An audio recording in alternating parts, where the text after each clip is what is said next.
প্রিয় দেশবাসী, আজ বাংলাদেশ একটি গভীর সংকটময় মুহূর্তের মধ্য দিয়ে যাচ্ছে। এখন পর্যন্ত আমাদের প্রাপ্ত খবর অনুযায়ী আওয়ামী লীগ, ছাত্রলীগ, যুবলীগের সন্ত্রাসীরা গুলি করে কুপিয়ে প্রায় 30-এর অধিক শিক্ষার ছাত্র জনতাকে হত্যা করেছে এবং দিন শেষ হতে হতে এই সংখ্যাটা কোথায় গিয়ে দাঁড়ায় আমরা জানি না। এরই প্রেক্ষিতে আমরা একটি সিদ্ধান্ত নিয়েছি। আমাদের একটি জরুরি সিদ্ধান্ত মোতাবেক আমাদের যে 6 তারিখের যে লং মার্চ টু ঢাকা কর্মসূচি ছিল সেটাকে আমরা একদিন এগিয়ে নিয়ে এসেছি। অর্থাৎ আগামীকাল 5ই অগস্ট সারা দেশের মুক্তিকামী জনতাকে ঢাকার উদ্দেশ্যে রওনা হওয়ার জন্য আমরা আহ্বান জানাচ্ছি। যারা পারবেন, যাদের পক্ষে সম্ভব হবে, আজ রাতেই আপনারা ঢাকার উদ্দেশ্যে রওনা হয়ে যান। আমরা আগামীকাল সারা দেশের মুক্তিকামী জনতাকে ঢাকায় আসার আহ্বান জানাচ্ছি। বিশেষ করে ঢাকার আশেপাশে যে জেলাগুলো আছে, আপনারা দায়িত্ব নিয়ে মসজিদের মাইকে ঘোষণা দিয়ে যাদেরকে পাবেন সবাইকে নিয়ে ঢাকার উদ্দেশ্যে রওনা হন। এই লড়াই আমাদের জন্য একটি চূড়ান্ত লড়াই। আমরা চূড়ান্ত ঘোষণার জন্য প্রস্তুত। আমরা গণভবনের দিকে যাত্রার জন্য প্রস্তুত এবং সেই উদ্দেশ্যেই আপনারা সবাই ঢাকা আসুন। আমরা আপনাদের সবাইকে নিয়ে আমাদের চূড়ান্ত দাবি আদায়ে এগিয়ে যাব। আমি জানি না সমন্বয়করা আজকে রাতে বেঁচে থাকতে পারবে কিনা, কিন্তু আপনাদের উপর আমরা এই দায়িত্ব দিচ্ছি।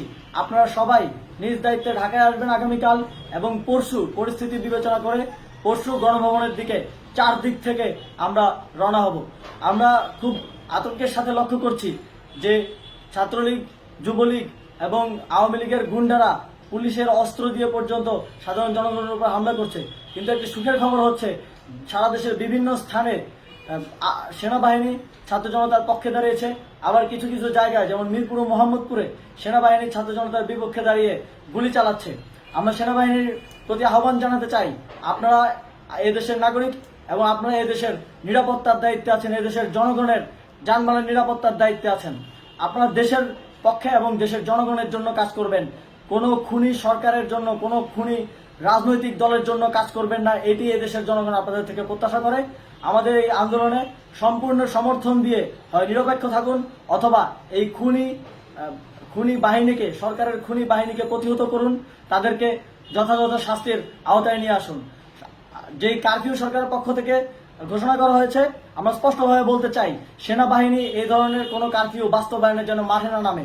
যদি মাঠে নামে তাহলে সেনাবাহিনী স্পষ্টভাবে অফিসিয়ালি জনতার বিরুদ্ধে দাঁড়াবে। আমরা চাই না সরকারের এই ষড়যন্ত্রে সেনাবাহিনী পা দিক। সেনাবাহিনীকে জনতার বিরুদ্ধে দাঁড়ানোর যে ষড়যন্ত্র সরকার রচনা করছে সেটিতে সেনাবাহিনী পা দিবে না, এই বিশ্বাস আমরা রাখতে চাই। আওয়ামী লীগ আজ সারা দেশে তাদের খুনি বাহিনীকে নামিয়ে দিয়েও ছাত্র জনতার প্রতিরোধের মুখে টিকতে পারেনি। রাজপথের পরাজিত শক্তি হিসেবে তারা সেনাবাহিনী সহ অন্যান্য বাহিনীকে আমাদের বিরুদ্ধে কাজে লাগানোর চেষ্টা করছে।